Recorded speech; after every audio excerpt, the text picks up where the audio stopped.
The Garden Report is brought to you by FanDuel, the exclusive wagering partner of the CLNS Media Network. Hey, Bobby Manning here. Welcome to the Garden Report. Celtics beat the Pelicans 118-112. Great win. With a 17-point come-from-behind effort. Big runs throughout the second half, started by 10-2 for the Celtics. Pelicans punched back 6-0. Celtics went on a big run. Pelicans went 19-5 to take an 11-point lead, and then the Celtics flipped the game on its head completely, going from down 11 to up 11 on a 33-11 run to close the game. Derek White, a big part of it. Jaylen Brown, Jayson Tatum, the three-point shooting emerged. Great pace and defensive stops on Zion Williamson, who they held to one basket over 7 possessions with the ball in his hands after a hot start to the fourth. So this one, Josue, I think an example of this team going into a lull, shooting poorly, probably getting down on themselves a little bit, maybe playing a little loose on the defensive end, and then picking themselves up after halftime and playing with some incredible effort. You know when this place is exploding, that the Garden crowd's appreciating this team's effort, and they showed that in the second half. It sounded like a playoff game in here, especially when Derek White hit that three that put them ahead by 2, but it took a lot for them to get there and then get back there, right, Bobby? I think that's the part that impresses me the most, because they eliminated the 17-point deficit, but all of a sudden the Pelicans went right back up. They went on a run, all of a sudden it's back to double digits, but the Celtics never wavered. Their effort stayed the same on defense. Offensively, I love the way they were executing, because they were attacking the rim at all costs, but finding guys at the perimeter for those open looks. Al Horford hit a couple of big three-pointers. Derek White, of course, in that fourth quarter. So I just love the fact that the Celtics never switched up. They never had that sense of desperation. They stayed the course, and all of a sudden they get to this double-digit lead with only a couple minutes left in the fourth, and the Pelicans just looked exhausted. They looked defeated, and that's exactly what happens when you stay the course, you stick to your game plan, and of course the effort is at a level where the Pelicans have to respond, right? And I felt like the back and forth, the Celtics, they didn't change their approach. They never got frustrated with how things were going, and for that reason, especially get led by Tatum and Brown on both ends, right? Especially on the defensive end of the floor, getting those stops. I thought that it was huge. It made all the difference. Zion did praise that crowd, blamed self-inflicted turnovers for the loss, and Joe Mazzulla, both before the game and after the game, obviously coming off the Clippers game, went on a long explanation about this team's mentality and how they can't expect to win every game, how they can't expect to not go through issues, and he said even after the game that he hopes they go through something like this 10 more times to be able to learn from it.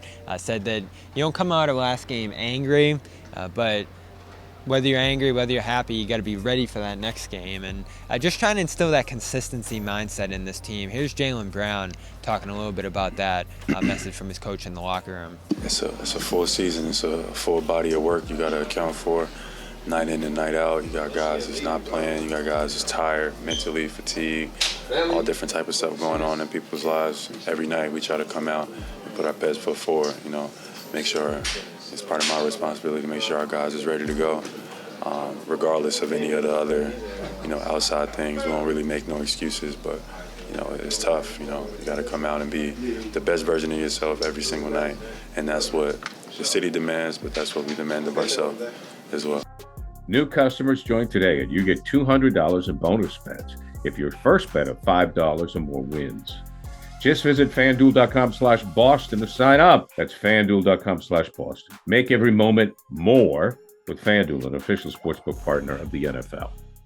So whether it's family stuff, whether it's just mental fatigue, boredom, and I think that's maybe one of the biggest things that this team's going through after its hot start. Mazzulla said it. You expect to win every game after a certain point. You think they're at that point, though? You think boredom is what it is? Definitely. I don't know. I feel like a lot of the times is the narrative that Joe Mazzulla talked about, the sense of entitlement. Sure, that narrative is out there. Oh, you have the best record in the NBA. Oh, this team has this record, so that means you're supposed to be leading the entire way, which obviously isn't the case in the NBA, right? Win every game, yeah. Right, and you've seen teams like the Pistons beat teams they had no business of beating throughout the course of an 82-game series. That type of things, that type of stuff happens.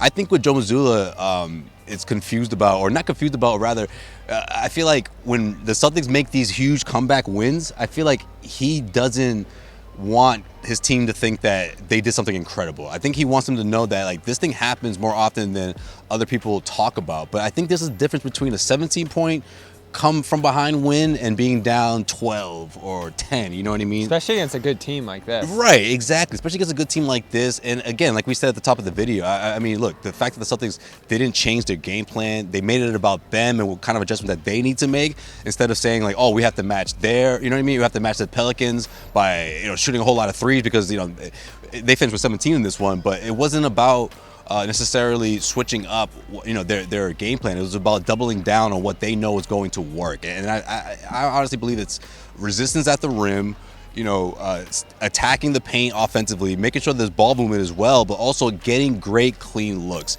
And like Mazzulla said after this game, I mean, you look at a lot of those missed shots, and they were clean looks. They weren't taking terrible shots. And I feel like when the Celtics are focused like that, it's anyone's ball game, even if they're down by double digits. I feel like that's what he was trying to instill, but I also understand that he doesn't want his team to fall into that narrative that, if you're down by 13 or 14, then something went horribly wrong, and it's incredible that they were able to come back and win it. So I get what he's trying to say, I get the message he's trying to relay, but I also think Mazzulla forgets that a lot of the time throughout the course of an 82-game season,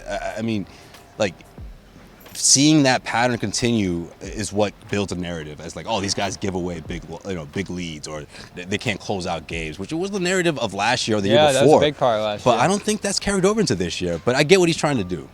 No, they've run up games. That Chicago won the best example of the in-season tournament game. And right. He said they need to learn from that, and I think they did in some games that followed that. They're certainly not bored going up to Milwaukee earlier this month. The Clippers game, it's a big one. I don't know if it was national TV, it probably was, but those are marquee games against opposing stars, like tonight was. So maybe it's fatigue. It's probably not an excuse for Clippers coming in on back-to-back, but I just think it's where they stand. They've proven a lot. They've accomplished a lot in terms of what they want to do this year. They've seen what they're like at their best, at full strength, when shots are falling.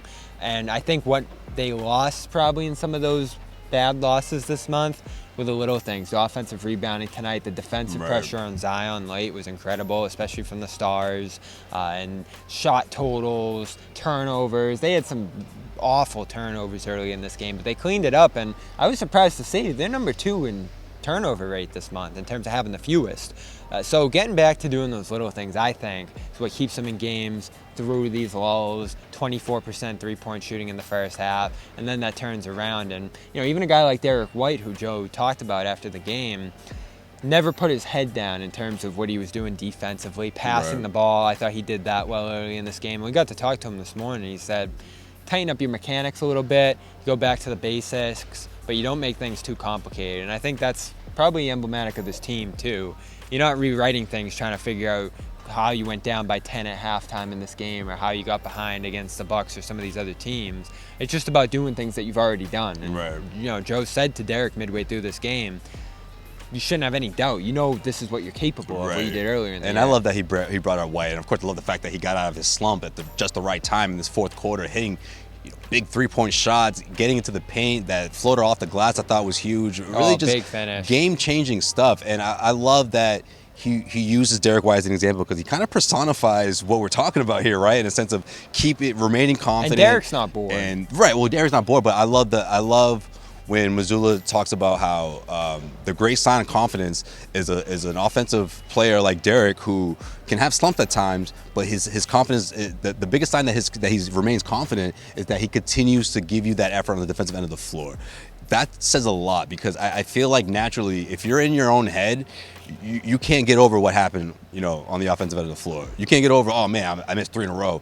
Oh man, I got to find my shot. That's going to disrupt your defense, but that's never the case with Derek White. So I like that Mazzulla brings that up, because it's like, well, wait a minute. When Gary asked him about, the sense of confidence and players that are in the NBA, the ones that can miss 30 in a row and still be confident, whereas Derek White may not be one of those guys. And he's like, well, wait a minute. No, Derek White's still as confident as those guys, because he shows it on the defensive end of the floor. The offense is going to catch up at one point or another, and I think Derek White is finding out that, especially this season. So that confidence doesn't waver for Derek White. He may go into these slumps every so often, but the confidence is still strong. He wore a bucket hat tonight as well. That usually doesn't come out until later. I know you were loving that, and especially because it's not even playoff time. But yeah, hey, maybe it's the ball head. Maybe he's like, you know what, I can dust this thing off well before the playoffs. Mazzulla deserves credit for this, I think. The X's and O's, the playoff preparedness, we'll get to that eventually. But for now, he's kept this team engaged. He's kept them consistent, not losing any more than 2 in a row this year. Tonight, another example of that, just an excruciating loss against the Clippers. And you come back tonight, which could have marked 2 in a row through the bad first half, and they built on that into the second half and closed this game in a great way. I love the fourth quarter of this game. We're back here tomorrow. Another test for the Celtics, another back-to-back against a really good Pacers team. So that fortitude will be tested again. Josue and I will have more coverage throughout the week, and we will talk to you again here on Celtics All Access. Make sure you subscribe for more segments, as well as CLNS Media for all the post-game reactions. Some good stuff from Zion and Tatum after this one. Go check that out. For Josue, Pavon, Bobby Manning, Celtics beat the Pelicans 118-112. Go to HelloFresh.com/CLNS free and use the code CLNS free for free breakfast for life. That's 1 breakfast item per box while subscription is active. That's free breakfast for life at HelloFresh.com/CLNS free with code CLNS free.